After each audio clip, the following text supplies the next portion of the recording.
출애굽기 19장 말씀 1절부터 마지막 절인 25절까지 저와 여러분이 한 절씩 교독하도록 하겠습니다. 출애굽기 19장 1절부터 마지막 절인 25절까지 말씀입니다. 제가 먼저 1절 말씀 읽겠습니다. 이스라엘 자손이 애굽 땅을 떠난 지 3개월이 되던 날 그들이 시내 광야에 이르니라. 그들이 애굽을 떠나 시내 광야에 이르러 그 광야에 장막을 치되 이스라엘이 거기 산 앞에 장막을 치니라. 모세가 하나님 앞에 올라가니 여호와께서 산에서 그를 불러 말씀하시되 너는 이같이 야곱의 집에 말하고 이스라엘 자손들에게 말하라. 내가 애굽 사람에게 어떻게 행하였음과 내가 어떻게 독수리 갈대로 너희를 넘어 내게로 인도하였음을 너희가 보았느니라. 세계가 다 내게 속하였나니 너희가 내 말을 잘 듣고 내 언약을 지키면 너희는 모든 민족 중에서 내 소유가 되겠고 너희가 내게 대하여 제사장 나라가 되며 거룩한 백성이니라. 너는 이 말을 이스라엘 자손에게 전할지니라. 모세가 내려와서 백성의 장로들을 불러 여호와께서 자기에게 명령하신 그 모든 말씀을 그들 앞에 진술하니 백성이 일제히 응답하여되 여호와께서 명령하신 대로 우리가 다 행하리이다. 모세가 백성의 말을 여호와께 전하며 여호와께서 모세에게 이르시되 내가 빽빽한 구름 가운데서 내게 임함은 내가 너와 말하는 것을 백성들이 듣게 하며 또한 너를 영영히 믿게 하려 함이니라. 모세가 백성의 말을 여호와께 아뢰었으므로 여호와께서 모세에게 이르시되 너는 백성에게로 가서 오늘과 내일 그들을 순결하게 하며 그들에게 옷을 빨게 하고 준비하게 하여 셋째 날을 기다리게 하라. 이는 셋째 날에 나 여호와가 온 백성의 목전에서 시내산에 강림할 것이니 너는 백성을 위하여 주의 경계를 정하고 이르기를 너희는 산과 산에 오르거나 그 경계를 침범하지 말지니 산을 침범하는 자는 반드시 죽임을 당할 것이라. 그런 자에게는 손을 대지 말고 돌로 쳐 죽이거나 화살로 쏘아 죽여야 하리니 짐승이나 사람을 막론하고 살아남지 못하리라 하고 나팔을 길게 불거든 산 앞에 이를 것이니라 하라. 모세가 산에서 내려와 백성에게 이르러 백성을 성결하게 하니 그들이 자기 옷을 빨더라. 모세가 백성에게 이르되 준비하여 셋째 날을 기다리고 여인을 가까이 하지 말라 하니라. 셋째 날 아침에 무대와 번개와 빽빽한 구름이 삼위 있고 나팔 소리가 매우 크게 들리니 진중에 있는 모든 백성이 다 떨더라. 모세가 하나님을 맞으려고 백성을 거느리고 진에서 나오매 그들이 산 기슭에 서 있는데 시내산의 연기가 자욱하니 여호와께서 불 가운데서 거기 강림하시니라. 이 연기가 옮기거나 연기같이 떠오르고 온 산이 크게 진동하며 나팔 소리가 점점 커질 때에 모세가 말한즉 하나님이 음성으로 대답하시더라. 여호와께서 시내산 곧 그 산 꼭대기에 강림하시고 모세를 그리로 부르시니 모세가 올라가며 여호와께서 모세에게 이르시되 내려가서 백성을 경고하라. 백성이 밀고 들어와 나 여호와에게로 와서 보려고 하다가 많이 죽을까 하노라. 여호와께 가까이 하는 제사장들에게 그 몸을 순결히 하게 하라. 나 여호와가 그들을 칠까하노라. 모세가 여호와께 아뢰되 주께서 우리에게 명령하여 이르시기를 산 주위에 경계를 세워 산을 거룩하게 하라 하셨사온즉 백성이 시내산에 오르지 못하리이다. 여호와께서 그에게 이르시되 가라. 너는 내려가서 아론과 함께 올라오고 제사장들과 백성에게는 경계를 넘어 나 여호와에게로 올라오지 못하게 하라. 내가 그들을 칠까하노라. 함께 읽습니다. 모세가 백성에게 내려가서 그들에게 알리니라. 아멘. 빨리 좀 다른 걸로 보시죠. 계속해서 이제 성경을 이제 3주 이제 이번이 오늘이 세 번째 시간인데요. 성경을 하나님 나라 관점으로 읽는 것에 대해서 같이 얘기를 나누고 있습니다. 그래서 첫 번째로 우리가 얘기한 것은 창조에 대한 이야기를 했어요. 창세기 1장 말씀, 또 2장에 나와 있는 창조에 대한 이야기를 통해서 바로 하나님이 창조하셨다라는 것, 세상을 창조하셨다라는 것, 그래서 하나님이 우리의 주권자가 되시고 우리의 창조주가 되신다라는 것, 그분 앞에 우리가 겸손함으로 나아갈 수밖에 없다라는 것에 대해서 말씀을 나누면서 창조의 목적, 그리고 하나님 나라와 인간, 하나님 나라의 원형에 대해서 이야기를 했습니다. 그래서 에덴 동산이라는 것이 하나님께서 처음으로 만드신 하나님 나라의 가장 원형, 첫 번째 모델이 되면서 그곳에서 아담과 하와가 백성으로서 살아가는 것에 대해서 같이 얘기를 나눴습니다. 그래서 그들에게 하나님께서 법을 주시죠. 선악을 알게 하는 나무의 열매를 따먹지 말아라.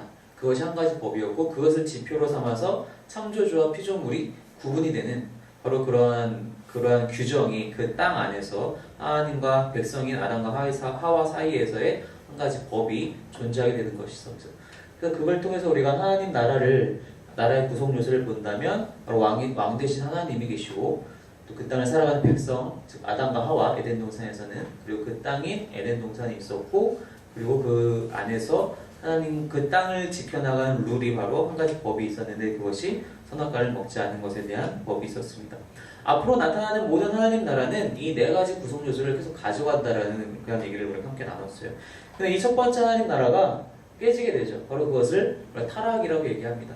그래서 아담과 하와가 그 한 가지 법이었던 선악을 알게 하는 나무의 열매를 따먹게 됨으로써 뱀의 유혹을 받고 따먹게 됨으로써 그 표지를 창조주와 피조물을 구별할 수 있는 그 표지를 넘어서려고 하는 시도, 즉 불순종, 교만, 그것이 바로 죄가 되는 것이죠.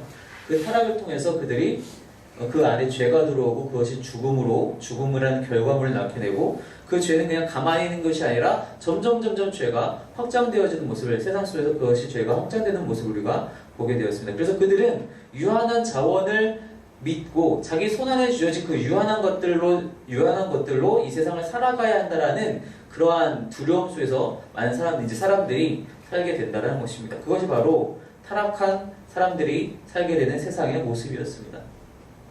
하지만 하나님께서는 그것을 그대로 두지 않으시고 다시 한번 이 하나님 나라를 재건하시기 위해서 그 노력을 하시는데 그것이 바로 첫 번째로 아브라함을 통해서 노력을 하시죠. 그것이 이제 예비적인 언약, 즉 하나님이 아브라함에게 찾아가셔서 창세기 12장의 1절에서 3절까지의 말씀을 통해서 내가 너를 통하여서 다시 한번 큰 민족을 이루게 할 것이고 너에게 약속한 땅으로 가서 그 민족이 살게끔 하겠다.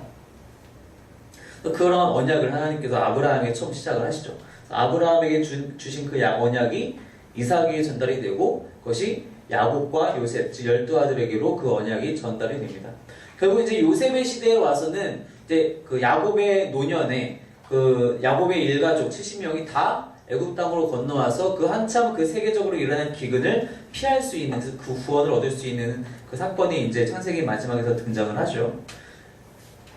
그 70명의 가족이 야곱의 가족들이 즉 아브라함에서 시작한 아브라함의 딱 한 명인 그 정실 부인의 사라에서 난 그 아들 이삭을 통해서 야곱을 통해서 나타나게 된 70명의 가족이 이제는 애굽에 들어와서 살게 됩니다. 아직은 민족이라고 보기에는 무리가 있죠. 우리 70명을 민족이라고 하진 않잖아요. 한 그냥 마을 정도라고 생각할 수 있을 것 같아요. 그 70명의 가족이 이제는 애굽에서 살면서 우리가 그 출애굽기 말씀을 보시면 아시다시피 점점 이제 야곱에 대해서 요셉에 대해서 알지 못하는 바로들이 점점점 등장을 하고 430년의 시간이 흘러가면서 그 사이 이스라엘 이 야곱의 자손들은 점점점 늘어나게 되고 그 안에서 두려움을 느끼자 애굽 백성들이 이 사람들 다 노예로 삼게 되잖아요. 그 사건이 이제 출애굽기 초반에 등장을 하죠. 결국 그들이 하나님께 부르짖을 때에 하나님이 모세를 선택하셔서 모세로 하여금 가서 내 백성을 데리고 나와라. 10가지 재앙을 통해서 데리고 나오게 되죠. 데리고 나올 때 장정만 60만 명이라는 그 성경에 기록이 되어 있잖아요. 70명의 가족이 들어갔는데 430년이 지나니까 장정만 60만 명, 즉 뭐 어린아이, 노인들, 여자들 다 합치게 되면 거의 한 200만 명 정도가 되는 정말 이제는 한 나라라고 얘기할 수 있는 한 민족이라고 얘기할 수 있는 그룹이 되었다는 것입니다. 이제 그들이 나왔어요. 하나님은 이제 이들을 통해서 하나님의 나라를 다시 재건하실 거라는 겁니다. 즉 아까 우리가 처음에 봤었던 하나님 나라의 구성 요소 중에서 한 가지인 백성은 회복이 된 거예요. 뭐 왕은 당연히 언제나 계신 하나님이시기 때문에 회복할 필요가 없죠. 원래 계신 분이시니까. 백성이 이제 회복이 되는 것인데 그것이 아브라함의 자손. 하나님께서 아브라함에게 400년 전에 말씀하셨던 것처럼 너로 하여금 큰 민족을 이루게 하겠다. 말 그대로 200만 명 이상의 큰 민족을 드디어 이루게 되었다는 것입니다. 그 백성이 회복돼서 이제 이들이 하나님의 백성이 돼야 되는데 아직은 그냥 한 민족에 불과하지만 그 한 민족이 어떻게 하면 하나님의 백성으로 탈바꿈할 수 있을 것인가? 그것이 바로 오늘 우리가 본문을 읽었던 출애굽기 19장에서 등장을 합니다. 하나님이 모세를 이제 출애굽을 한 이후에 그들이 이제 오늘 1절 말씀 보니까 애굽 땅을 떠난 지 3개월이 되던 날 그들이 시내 광야에 도착을 합니다. 그때 하나님께서 모세를 만나셔서 모세에게 말씀하시죠. 가서 이렇게 얘기해라. 내가 어떻게 너희들을 데리고 나왔는지 인도하였는지 내 얘기를 잘 들어보아라. 그래서 5절 말씀에 보니까 너희가 내 말을 잘 듣고 내 언약을 지키면 너희는 모든 민족 중에서 내 소유가 되겠고 너희가 내게 대하여 제사장 나라가 되며 거룩한 백성이 되리라. 내 말을 잘 듣고 내 언약을 지키면 너희는 수많은 민족들 중에서 내 소유가 될 것이다. 나의 백성이 될 것이다. 즉 너희는 지금까지는 그냥 한 민족, 어떤 민족에 불과하지만 내 언약을 지키면 이제 너희는 내 소유, 즉 나의 백성, 하나님의 백성이 될 것이다. 즉 이들이 그냥 야곱의 아들들, 아브라함의 자손들이라는 이름에서 그 타이틀에서 하나님의 백성으로 가기 위해서는 한 가지가 필요했는데 그것이 무엇이냐? 언약을 지킨다는 것입니다. 지켜야 한다는 것입니다. 하나님이 주시는 말씀, 그 언약을 잘 지키는 것이 바로 하나님의 백성이 되는, 모든 민족 중에서 내 소유가 되며 제사장 나라가 되며 거룩한 백성이 되는 한 가지 통로가 된다는 것입니다. 물론 이들은 이미 하나님께서 선택하신 백성들이에요. 이제 그것을 더욱더 공고히 시키는 장면입니다. 언약을 통해서요. 그 언약이 이제 어떻게 등장하느냐? 이제 이 언약이라는 것은 단순히 사실 아브라함이 창세기 12장에서 하나님을 처음 만날 때는 하나님께서 일방적으로 약속을 주시는 거예요. 이것은 둘이 서로 어떤 계약서를 쓰고 언약을 하는 그런 공적인 부분이 아니라 하나님이 직접 찾아오셔서 일방적으로 약속을 주시는 거지, 은혜를 베푸시는 거예요. 근데 여기서의 언약은 법적인 용어도 같이, 그 의미도 같이 들어있는 거예요. 공적 관계를 형성하는 것이 바로 여기서의 장면이죠. 하나님과 이스라엘이 그렇게 이제 언약적인 관계가 여기서 비로소 형성이 된다는 것이죠. 그 언약을 이제 어떤 것을 주시느냐? 그것이 이제 20장부터 쭉 나와요. 우리가 알다시피 20장을 딱 등장하자마자 하나님께서 십계명을 쭉 주세요. 십계명을 쭉 주시고 그리고 나서 그 외에 여러 가지 말씀들, 여러 가지 율법의 내용들이 쭉쭉쭉쭉쭉 등장을 합니다. 뭐 어떨 때는 어떻게 하고, 어떨 때는 어떻게 하고, 뭐 제사는 어떻게 드리고, 또 이제 어떤 상황에서는 어떤 법적인 문제는 이렇게 처리하고, 뭐 여러 가지 얘기들이 정결례법도 포함해서 모든 것들을 이제 율법을 이 20장 이후로 쭉 주시는 거예요. 그 언약을 통해서 그 율법들을 잘 너희가 지키도록 언약을 맺는 것이 바로 19장의 말씀이었습니다. 이제 그것을 이제 시도하는 것이죠. 자, 하나님 나라에서 아까 우리가 봤다시피 왕 대신 하나님과 이제 백성이 되는 이스라엘, 즉 아브라함의 자손들인 이스라엘이 준비가 되었고 그 둘 사이를 묶어줄 언약이 이제 등장하게 되는 것입니다. 하나님이 계시고 백성 이스라엘과 그리고 율법이 그들에게 이제 주어지게 되는 것이죠. 이 율법은 여러분들이 이제 20장 이후부터 읽어보시면 아시겠지만 상당히 디테일하면서도 종류가 많아요. 물론 일단 20장까지는 그 10계명이 일단 중심이 되고 그 10계명 이후부터 쭉쭉쭉 여러 가지 이야기들이 나오게 되는데 뭐 예를 들면 이런 거예요. 그 다음 장에 21장에 가면 너희가 만약에 노예를 사게 되면 그 노예를 어떻게 관리할 것인지, 그 노예가 언제 자유가 될 것인지부터 시작해서 뭐 이런저런 일들이, 디테일한 것들이 다 나와요. 뭐 누가 피를 흘리게 되면 어떻게 처리할 것이고, 뭐 도둑이 절도 범죄가 발생하게 되면 어떻게 처리할 것이고, 그런 이야기들. 누가 거짓말을 하면 어떻게 하고, 누가 낙태하게 되면 어떻게 하고, 이런저런 일들이 다 등장을 해요. 근데 우리가 알다시피 율법으로는 사람이 완전해질 수 없다는 것을 우리가 알고 있어요. 그죠? 우리가 이것은 그냥 배워서 아는 것이 아니라 들어서 아는 것이 아니라 우리가 지금까지 살아봐서 알잖아요. 우리는 살아왔기 때문에, 우리가 신앙생활을 해봤기 때문에 말씀을 말씀대로 살기가 정말 힘들다라는 것을 우리는 이미 알고 있어요. 당시에 이스라엘 백성들은 모를 수도 있을 것 같아요. 왜냐하면 이제 처음 막 말씀을 받은 거기 때문에, 언약 그 율법을 받은 것이기 때문에 그 율법을 내가 과연 지킬 수 있을까 없을까는 아직 생각하지 못하는 거예요. 일단 줬으니까 열심히 지켜야지. 아마 의욕 충만했을지도 모르겠어요. 이제 출애굽한 지 3개월밖에 안 됐거든요. 의욕이 충만할 때죠. 빨리빨리 가나안에 가고 싶을 때니까. 근데 하나님께서 이런 것들을 주시면서 이러한 것들을 주시면서 동시에 주신 것이 무엇이냐면 바로 제사에 대해서 말씀을 하시는. 그 이제 레위기에 등장을 하잖아요. 레위기에 어떤 제사들을 어떻게 치러야 되는지에 대해서. 하나님이 왜 율법과 제사 이 두 가지 툴을 같이 주셨느냐? 당시에 이스라엘 백성들은 모를지 몰라도 하나님은 분명히 알고 계시는데 계신 것이 있는데 그것이 바로 사람들은 절대로 이 율법을 완벽하게 지킬 수 없다는 것입니다. 분명히 어느 순간에는 이 율법을 모르고도 범죄할 수 있을 것이고 알면서도 범죄할 수 있는 것이 바로 사람이기 때문인 거예요. 우리가 창세기를 통해서 이미 봐왔잖아요. 사람들이 얼마나 죄성이 강해서 그 죄가 점점 확장되는지를 우리가 이미 보았기 때문에 잘 알 수 있어요. 하나님 당연히 그것을 알고 계신다는 거예요. 그렇기 때문에 그 율법을 범죄하게 되면은 그 율법을 범죄한 것을 해결하기 위해서 그것에 대한 은혜의 방편으로 제사라는 툴을 주셨다는 겁니다.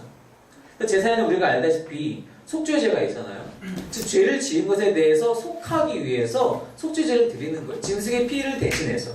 또 우리가 창세기에서 아담과 하와가 에덴 동산에서 떠나갈 때, 추방당할 때 하나님이 그들에게 가죽옷을 입히시잖아요. 그래서 우리가 그때 말씀을 나눌 때 죄값은 피값으로만이 대체할 수 있다는 것에 대해서 그 하나님의 법칙에 대해서 얘기 나눴는데 모든 사람의 죄는 피값으로만 대체할 수 있다는 겁니다. 그것을 제사를 통해서 이들이 앞으로 날마다 배워야 한다는 거예요. 그것이 개인의 죄가 됐든 그룹으로서의 죄가 됐든 민족으로서의 죄가 됐든 결국엔 피값으로, 물론 당시의 제사들은 다 양이나 염소나 송아지나 이런 동물들의 피값으로 대체되는 것이지만 이것을 통해서 실제로 생명으로 이 죄값이 대체되어야 된다는 것을 이들이 배워야 된다는 것을 하나님께서 이들에게 알려주시는 거죠. 율법으로만 한다면 사람들은 다 죽을 수밖에 없다는 거예요. 하지만 그 은혜의 방편으로 제사라는 툴을 이들에게 허락하셔서 너희의 죄는 너희가 얼마나 불가능한지, 너희 스스로는 구원을 얻을 수 없고 너희 스스로는 어떤 의를 이룰 수 없다는 것들을 알게끔 깨닫게끔 하나님께서 이것들을 다 마련하셨다는 것입니다. 그리고 나서 하나님께서 이제 이 언약을 주시고 20장부터 23장까지 율법에 대한 이야기들 다 주시면서 이제 이것을 체결하는 것이 바로 출애굽기 24장의 말씀입니다. 그래서 출애굽기 24장에 가면은 모세한테 또 말씀하시죠. 모세한테 말씀하셔서 다 데리고 나와라. 그래서 이제 장로들까지 포함해서 제사장과 장로들까지 다 포함해서 하나님 앞에 나와가지고 그 율법을 언약을 체결했으니 피로연을 가져요. 같이 먹고 나누면서 그게 즐겁게 시간을 보내고 다시 이제 돌아가죠. 그리고 나서 이제 하나님께서 돌판을 주시기 위해서 다시 한번 모세를 부르는 장면으로 24장이 마무리가 돼요. 물론 이 뒤의 이야기는 우리가 알다시피 그동안 또 아론을 위시해서 엄청난 죄가 그 밑에서 또 벌어지게 되고 또 그것을 모세가 그냥 보지 못해서 다 돌판에 던지면서 또 화를 내고 하나님께서 또 벌을 주시고 그런 일들이 또 쭉쭉쭉 진행이 되죠. 그러면서 이들이 바로 이스라엘 땅에 가나안 땅에 들어갔으면 좋았을 텐데 사실은 그렇지 않아요. 그죠? 그들에게는 지금은 당장 모르지만 우리는 이미 성경을 읽었기 때문에 알고 있지만 40년이라는 시간을 더 광야에서 지내고 나서야 비로소 가나안에 이제 들어가게 됩니다. 하나님의 백성도 준비가 됐어요. 야곱의 자손들이 이제 200만 명이 돼서 백성도 준비가 됐어요. 언약을 주셔서 언약까지 체결했어요. 즉 법까지 그 나라를 어떻게 살아가야 되는지에 대한 법도 준비가 됐어요. 이제 땅만 허락되면은 이 하나님 나라의 구성 요소인 그 네 가지가 다 완성이 되는 거예요. 다 준비가 되는 거예요. 그런데 그 땅에 들어가기 전에 이들이 40년을 광야에서 시간을 보내게 되는데 왜 그래야 하는가? 첫 번째로는 우리가 알고 있다시피 12명의 전탐꾼 중에 10명은 하나님의 약속을 믿지 못했다는 겁니다. 그래서 그들은 그 약속을 그것이 자기들에게 주어진 땅이라는 것을 그들이 신뢰하지 못해요. 얼마나 장성하고 큰 사람들이 많은지 우리 정말 메뚜기 같더라. 두려움에 떨게 되죠. 하나님이 주셨는데도 불구하고 그것을 믿지 못해요. 신뢰하지 못해요. 그래서 그 땅으로 들어가는 것에 대해서 순종하지 못해요. 결국 그것 때문에 그들이 40년을 그곳에서 다시 광야에서 뱅글뱅글 돌게 되죠. 신명기 말씀을 같이 볼까요? 신명기 8장 말씀입니다. 신명기 8장 1절부터 10절까지 말씀입니다.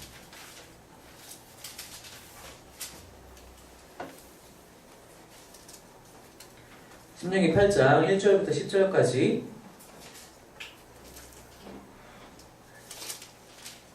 한 절씩 교독하도록 할게요. 제가 먼저 1절 말씀 읽겠습니다. 내가 오늘 명하는 모든 명령을 너희는 지켜 행하라. 그리하면 너희가 살고 번성하고 여호와께서 너희의 조상들에게 맹세하신 땅에 들어가서 그것을 차지하리라. 네 하나님 여호와께서 이 40년 동안에 내게 광야 길을 걷게 하신 것을 기억하라. 이는 너를 낮추시며 너를 시험하사 내 마음이 어떠한지 명령을 지키는지 지키지 않는지 알게 하시니라. 너를 낮추시며 너를 줄이게 하시며 또 너도 알지 못하며 내 조상들도 알지 못하던 만나를 내게 먹이신 것은 사람이 떡으로만 사는 것이 아니요 여호와의 입에서 나오는 모든 말씀으로 사는 줄 내가 알게 하려 하심이니라. 이 40년 동안에 내 의복이 헤어지지 아니하였고 네 발이 부르트지 아니하였느니라. 너는 사람이 그 아들을 징계한 같이 내 하나님 여호와께서 너를 징계하시는 줄 마음에 생각하고 네 하나님 여호와의 명령을 지켜 그의 길을 따라가며 그를 경외할지니라. 내 하나님 여호와께서 너를 아름다운 땅에 이르게 하시나니 그곳은 골짜기든지 산지든지 시내와 분천과 샘이 흐르고 밀과 보리의 수산지요 포도와 무화과와 석류와 감람나무와 꿀의 수산지라. 내가 먹을 것에 모자람이 없고 내게 아무 부족함이 없는 땅이며 그 땅의 돌은 철이요 산에서는 동을 캘 것이라. 네가 먹어서 배부르고 내 하나님 여호와께서 그를 내게 주셨으므로 말미암아 그를 찬송하리라. 모세가 이제 고별 설교를 하면서 이 신명기 말씀을 통해서 왜 40년 동안 광야를 이들이 걷게 되었는지에 대해서 설명을 해주는데 그게 이제 2절 말씀이에요. 40년 동안에 내게 광야 길을 걷게 하신 것을 기억하라. 이는 왜 우리가 걸었냐 하면 너를 낮추시면서 너는 이제 이스라엘 백성을 얘기하는 것이죠. 너희를 이스라엘 백성을 낮추시며 그 백성들을 시험하사 너희들의 마음이 어떠한지 그 명령을 지키는지 지키지 않는지 알려 하심이라. 40년 동안 이들이 광야 생활을 통하여서 이들이 배워야 했던 것은 그들이 하나님 앞에 철저히 낮아지기 위한 그 배움의 시간이었다는 것입니다. 이들이 애굽에 살 때는요 어떻게 살았습니까? 물론 노예 생활을 하기 전에, 즉 갓 들어간 지 얼마 안 됐을 때는 이제 바로가 요셉을 통해서 야곱의 그 가족들에게 좋은 고센 땅이라고 좋은 땅을 또 주잖아요. 거기서 이제 목축도 하고 뭐 이런저런 일들을 하면서 살게 되잖아요. 아주 풍족하게 잘 살았을 것 같아요. 당시 애굽은 말 그대로 기근을 위해서 미리 대비한 유일한 나라였기 때문에 풍족하게 잘 살았을 거예요. 게다가 총리의 가족이잖아요. 총리의 가족. 잘 살았을 거예요. 한 해, 두 해, 한 세대, 두 세대가 흘러가면서 요셉은 잊혀졌을지라도 그들이 꾸려온 만들어낸 재산들은 또 있었을 거예요. 여전히 또 사는 데는 큰 어려움 없었겠죠. 점점점 늘어나다 보니까 사람들 수가 늘어나다 보니까 애국 사람들이 이제 이들을 노예로 바꾸죠. 강제적 군사력으로 탄압하면서 물론 그랬다 하더라도 시키는 일만 열심히 하면 먹는 데에는 지장이 없었을 거예요. 그래서 이들이 출애굽하면서 그들이 불평불만한 게 뭐예요? 설령 우리가 벽돌을 굽는다 하더라도 그래도 고기는 먹지 않았느냐 이렇게 불평불만 하잖아요. 그래서 더 이상 만나 말고 고기를 좀 주시오 그런 얘기까지 할 정도였잖아요.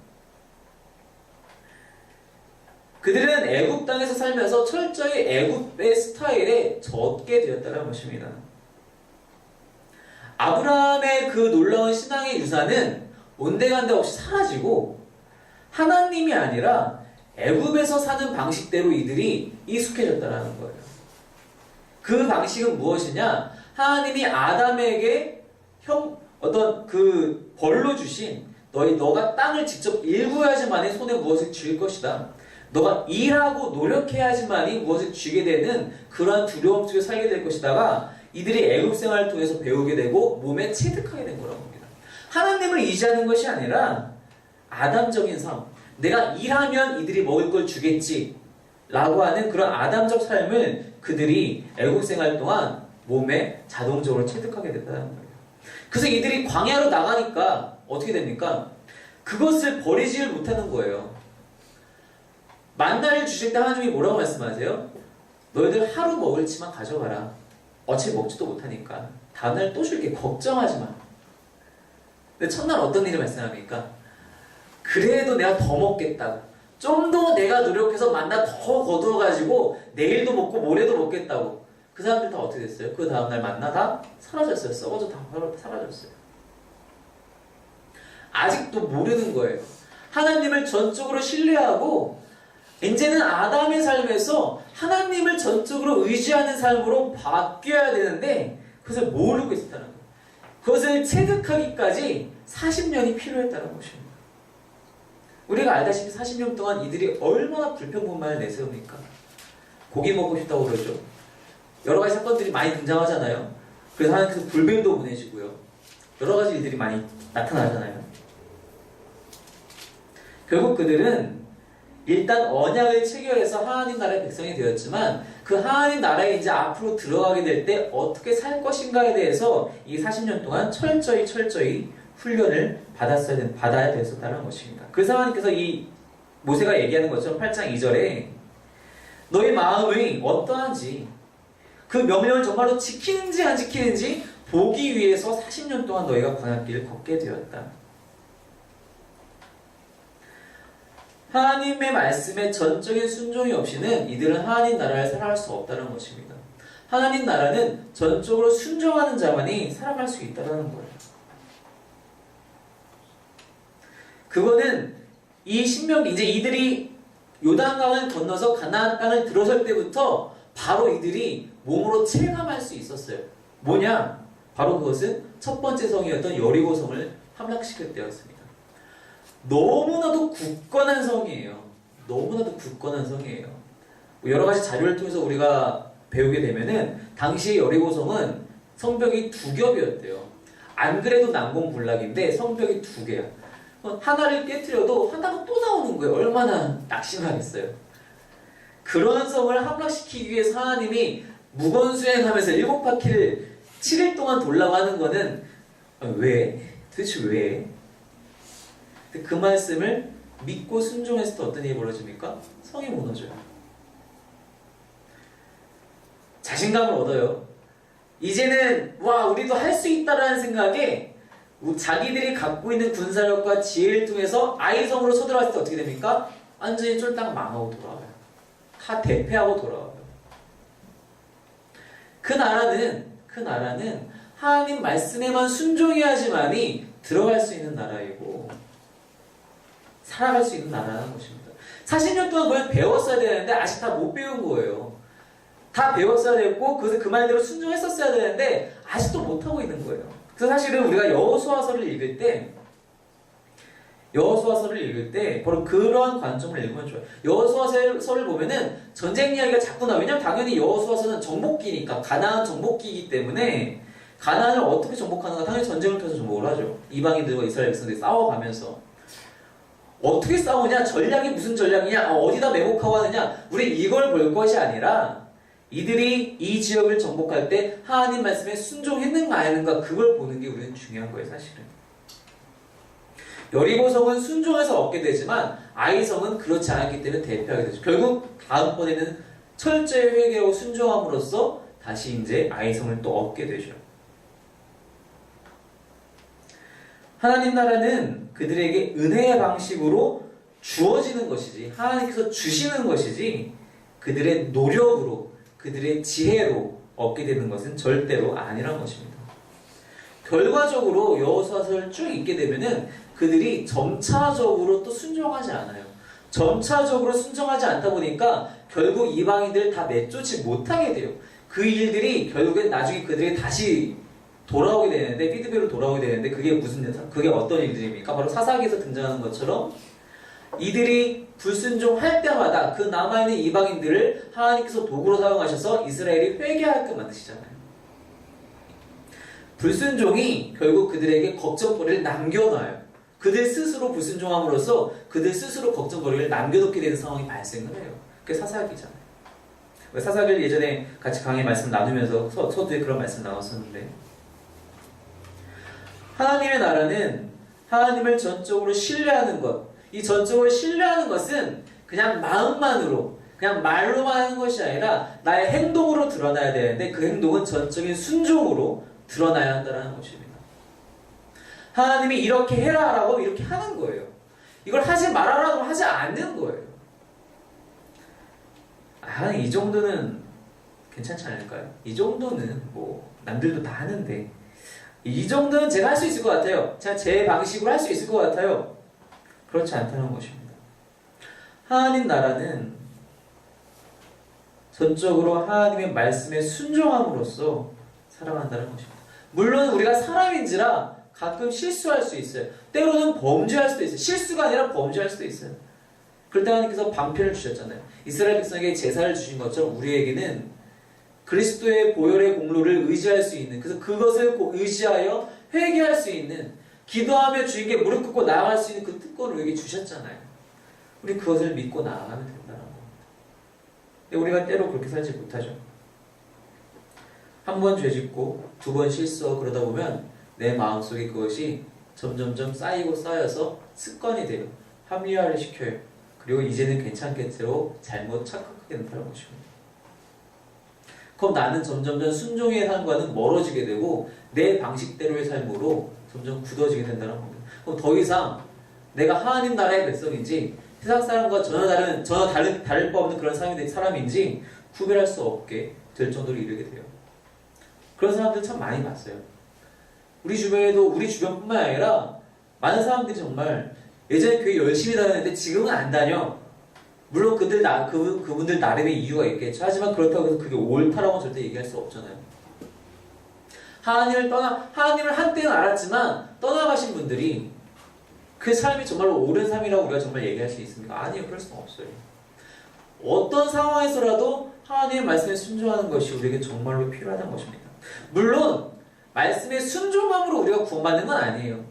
우리는 무조건 구원은 예수 그리스도를 우리의 구주로 믿음으로 구원받는 거예요. 하지만 구원받는 자들이라면, 이미 구원받은 자들이라면 이제는 그 말씀에 순종하여 살아가야 한다는 것입니다. 하나님 우리에게 날마다 말씀하세요. 우리 큐티 하잖아요. 이제 셀라이프로 큐티를 같이 다들 하고 계시는데 큐티 본문을 우리에게 말씀하시기도 하세요. 때로는 한 주마다 주일 예배 혹은 금요 예배, 수요 예배, 새벽 예배, 설교 시간을 통하여서 우리에게 말씀하세요. 때로는 좋은 신앙서적 좋은 책들을 통해서 우리에게 또 말씀을 하세요. 때로는 선후배들과 친구들과 신앙의 그런 동료들과 같이 대화함으로써 또한 말씀하기도 하세요. 찬송 가운데 말씀하세요. 기도 가운데 말씀하세요. 길 가다가 문득 생각나게 하세요. 늘 말씀하시는데 우리가 민감하지 못해서 말씀을 못 들어요. 못 들으니까 순종하지 못해요. 순종하기 위해서 여러분 첫 번째로 민감해지셔야 된다는 것입니다. 절대로 민감해지셔야 돼요.